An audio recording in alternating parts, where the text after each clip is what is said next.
بار حضرت موسیٰ علیہ السلام اللہ سے ہم کلام ہونے جا رہے تھے تو ایک تنگ دست انسان نے انہیں روک کر کہا، اے اللہ کے نبی، جب آپ وہاں جائیں تو میری بھی عرض داشت پیش کیجیے گا کہ میرے حصے کا جتنا رزق ہے وہ اللہ ایک بار ہی مجھے دے دے، تاکہ میں ایک دن ہی صحیح اپنے بیوی بچوں کے ساتھ پیٹ بھر کر کھا سکوں۔ آپ نے جا کر حسب وعدہ وہی عرض داشت پیش کی تو جواب آیا، اے موسیٰ علیہ السلام، اس بندے کا رزق صرف ایک بوری اناج کے برابر ہے، اس لیے اسے تنگ دستی کے ساتھ دیتا ہوں کہ ساری عمر اسے رزق ملتا رہے۔ آپ نے واپسی پر یہی جواب اس سائل کو دے دیا۔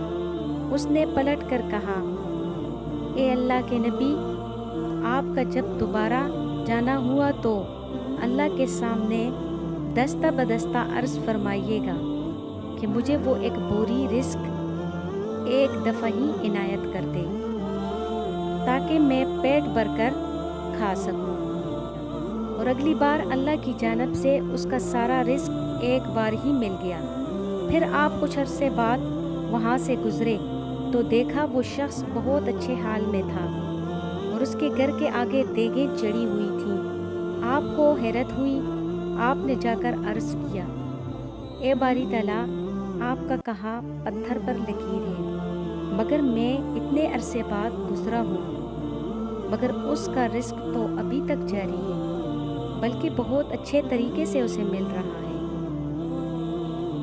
اللہ نے فرمایا، اے موسیٰ، تم سچ کہتے ہو، مگر وہ شخص بہت ذہین نکلا۔ اس نے دیے گئے رزق سے خود بھی کھایا اور گھر والوں کو بھی پیٹ بھر کر کھلایا، مگر جو رزق بچا وہ اس نے میری راہ میں خیرات کر دیا، اور یہ میں نے یہی وعدہ کیا ہے کہ کوئی میرے راہ میں ایک حصہ خرچ کرے تو میں اسے 70 حصہ واپس کر کے دیتا ہوں۔ اس نے مجھ سے تجارت کر لی ہے موسیٰ علیہ السلام، اور میں اپنے وعدے کے مطابق اسے مسلسل لوٹا رہا ہوں۔